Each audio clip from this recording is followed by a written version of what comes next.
I have a really good, maybe 2 minute video for you right here. And you're gonna really enjoy this. Okay, listen to this. So I'll tell you what, people in Chicago are gonna be laughing for sure. I'll tell you guys are gonna be laughing. I'm not trying to make a joke on anyone's expense here. This is a general thing, and it's not calling out anybody specifically from any kind of category, okay? But just hear this out. Chicago people will be laughing. So in Chicago, we know that Chicago has a big gang presence, and there's gangs are big in Chicago. Everybody knows that. You got Gangster Disciples, you got Latin Kings, you got Spanish Cobras, you got Tutu Nation, you got Maniac Latin Disciples, Satan Disciples. You know what I mean? They call it Chirac because it's supposed to be like a war zone. You know, it's supposed to be a very serious place. Now, here's the funny thing. Now, over there, you see, all the gangs are actually quite different. You know, people who think it's like when Bloods were red and Crips were blue, and most people look at them and go, it's the same shit. It's just one wears red, one wears blue, and they just competing over who's gonna be more dominant or whatever. But the thing is that over there, so one of the big things in Chicago is that if you want to be with the crowd, right? Every gang is so unique, and their organization, they're so unique and different. And the way they portray themselves, down to the symbol that they use, to the names they have, is supposed to be about what they're about. Okay, and every gang is unique, and they're about something different. I think, for example, in Latin Kings, they teach their gang members that everybody is a king. So if your name was Mike, or if your name was, if your name was Mike, now your name is King Mike, okay? If your name was Cassandra, now your name is Queen Cassandra, okay? Everybody in the Latin Kings is a king, okay? Your lowest level to your newest recruit is a king. Okay, they're all kings. Their most famous guys have been King Blood. I think he's dead now, and whatnot. Right? They're kings. I think King Blood is dead because there's no way he could still alive. He was pretty old. Anyways, what's going on there?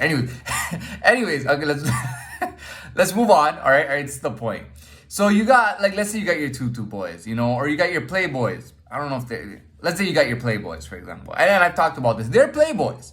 They typically pride themselves, like their crew and their crowd, the upper, like the cooler, like the ones that are really unique or kind of special in the group are the ones that bring that energy and those characteristics to that particular gang, or organization. So if you got the Playboys, you would have a guy, for example, or a few guys who are good looking, because to be a Playboy, you got to be good looking, first of all. So then you got a guy who's good looking, right? You got a guy that knows how to make money.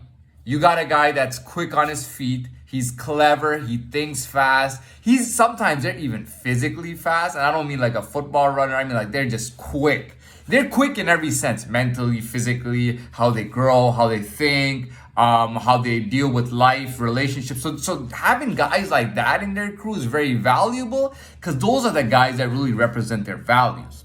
You know what I mean? It's like, I'm not going to get into military and all that.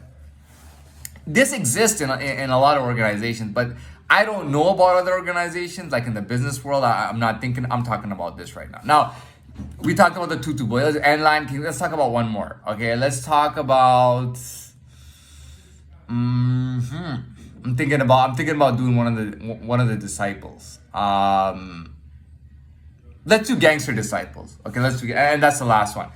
It's all in the name, okay? Gangster Disciples think of themselves as a bit more sophisticated, as a bit more stronger, and as a bit more higher than your typical Bloods and Crips, for example, okay? Gangster Disciples pride themselves on taking gang life and legit life, or whatever is in the organization, taking that life and turning it into a discipline. You know, the way somebody studies, for example, somebody might study, somebody studies, Oh, you study for a lifetime. Somebody might study martial arts for a lifetime. You got those temples, those Shaolin temples and stuff in the Orient, where there are guys who've been studying martial arts since they were 5, since they were 13, since they were 21. And no matter how old they get, they never leave that life. They are into martial arts. That's a lifelong discipline. That's how gangster disciples look at it. Gangster disciples look at it the way that Shaolin monks practice Kung Fu. For gangster disciples, gangster life is like Kung Fu to them. And that's the best way to put it. They get guys like that in there, and those are the guys that everyone's looking up to, and those are the guys that are kind of putting it out there and making that organization stronger. Now, this is where Chicago will laugh, okay? So in Toronto, in the Toronto area, I'll tell you how it is. With any gang, with any crowd, with any group, right?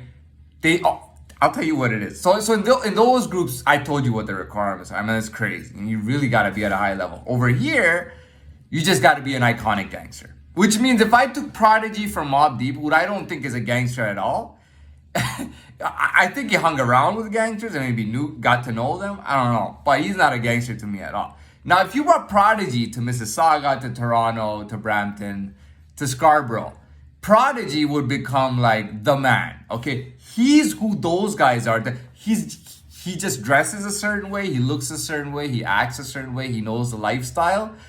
He's the shit here, okay? So every group is saying, like I'm talking about any group, any cultural, any kind of way you want to group people. They got their group and they go, wait, this is a real gangster. They could be from China or Vietnam and they'll say, the Vietnam, well, this is a real gangster. You know, in Vietnamese, he'll say, this is a real gangster and he's part of us.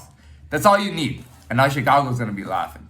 Toronto, I don't know, whatever, the whole Toronto, all parts of Toronto, wherever you are, you know, in these places, if you are just iconically gangster, you are considered to be cool. You are the man. You are the one they want to know around. You are the one that they want to say they know. You are the one they want to spend time with so they can be more like you. And that's it. You just got to be an iconic gang. You just got to you just got to have a certain look.